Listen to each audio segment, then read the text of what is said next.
Hello दोस्तों, जय हिंद। दोस्तों, आज हम एक ऐसे टॉपिक के ऊपर बात करेंगे जो काफ़ी इस समय सेंसिटिव है हमारे कह सकते हैं कि देश के अंदर, जिसमें एक है आपका खान सर हैं और दूसरा है रोशन आनंद सर।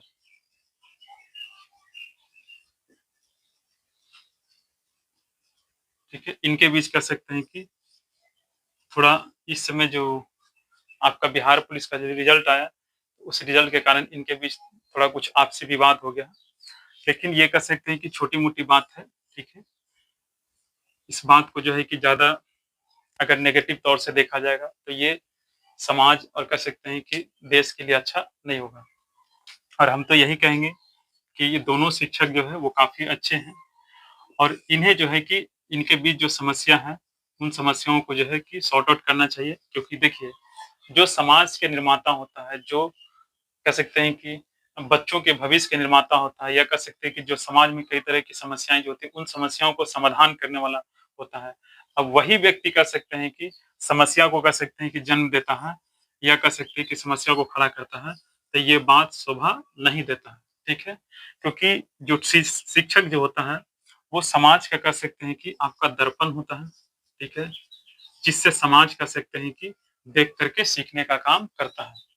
कि देखिए, मास्टर है, कितना ईमानदार है, कितना कह सकते हैं कि अ, उदार है, शिक्षक है, कितना अच्छा बात बतलाता है, ठीक है? तो आईना का मतलब क्या होता है? जिसमें हम देख कर के हम अपने चेहरा को क्या करते हैं? एक तरह से सुधारते हैं, चेहरा को हम जो है कि साफ-सुथरा करते हैं। आईना यही ना हमें मदद करता है। तो शिक्षक को कहा गया है समाज का आईना, मतलब शिक्षक को ऐसा होना चाहिए कि जिस तरह से दर्पण निर्मल होता है, जिसमें किसी तरह की कोई लालच, किसी दर्पण के अंदर कोई लालच होता है? दर्पण के अंदर किसी तरह की कोई ईर्ष्या, द्वेष, क्लेश ऐसा थोड़ी होता है। दर्पण के सामने चाहे काला आदमी खड़ा हो, चाहे गोरा हो, चाहे महिला हो, पुरुष, दर्पण उसको हूबहू ऐसा दिखाने का काम करता है। वो किसी के साथ कोई भेदभाव नहीं करता है, ठीक है? तो शिक्षक जो होता है वो समाज का आईना होता है, तो शिक्षक को किसी के साथ भेदभाव नहीं करना चाहिए और शिक्षक को इस तरह से रहना चाहिए कि ताकि समाज उससे देखे और सीखे। तो शिक्षक को एक कह सकते हैं कि दर्पण के भांति, दर्पण की तरह होना चाहिए। शिक्षक को किसी भी तरह की किसी से कोई ईर्ष्या, द्वेष, क्लेश ऐसी कोई भावना नहीं रखना चाहिए। अगर ऐसा कोई रखता है, तो फिर वो एक शिक्षक नहीं है, या वो एक अच्छे शिक्षक नहीं है।